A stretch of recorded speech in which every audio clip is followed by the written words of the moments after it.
இப்போ நம்ம மிக்ஸியில் ஆட் பண்ணலாம்.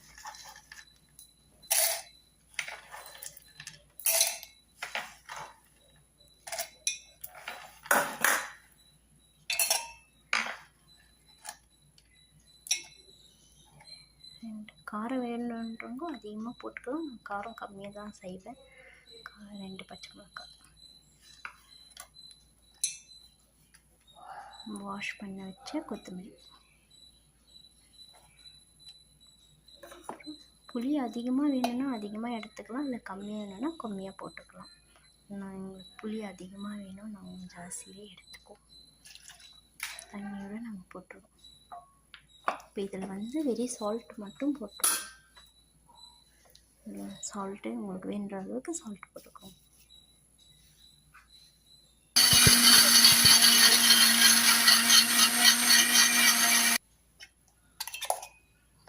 நைஸாக அரைஞ்சிடுச்சா, அவ்வளோதான். இதுக்கப்புறம் நம்ம தாளிப்பு கொடுத்துக்கணும். ஹாய் ஃப்ரெண்ட்ஸ், நம்ம இயற்கையான கருவேப்பிலை பிடிச்சி நல்லா தாளிப்புக்கோசரம் பாருங்க. எங்கள் தோட்டத்தில் கருவேப்பிலை இருக்குது. நாங்கள் இயற்கையான கருவேப்பிலை மட்டும்தான் யூஸ் பண்ணுவோம்.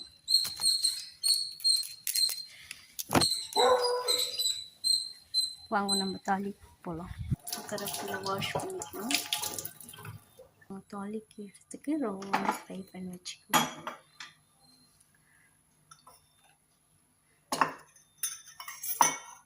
நான் சன்கீரை ஆயில் தான் யூஸ் பண்ணுவேன்.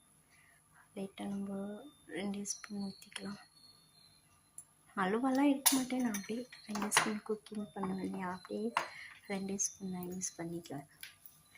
என்னோடய வாய்ஸ் கொஞ்சம் ஸ்லோவாக வரும், இருந்தாலும் அட்ஜஸ்ட் பண்ணிக்குங்க. என்னோடய வாய்ஸே இவ்வளோ தான்.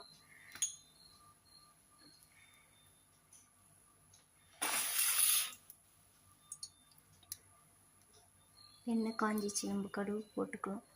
1 ஸ்பூன் கடுகு. நான் தாளிப்பில் ஜீரகம் போட மாட்டேன், வெறும் கடுகு, காஞ்ச மிளகாய், கருவேப்பிலை யூஸ் பண்ணி காஞ்ச மிளகாய் போட்டுக்கலாம்.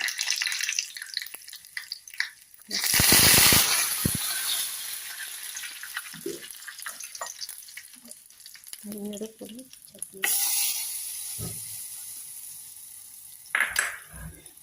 அந்த கருவேப்பிலை வாஷ் பண்ணி தண்ணியோடு போடுவோம். நெருப்பு வந்துச்சு, அது ஏதோ இது பண்ணிக்காதீங்க, அவ்வளோதான். சட்னி ரெடி. சப்போர்ட் பண்ணுவோம். நீங்கள் பண்ணுற சப்போர்ட்டில் தான் லிமிட் நான் குக்கிங் சேனல் என்ன குக்கிங் பண்ணாலும் நான் போட முடியும். சப்போர்ட் பண்ணுவோங்க எனக்கு.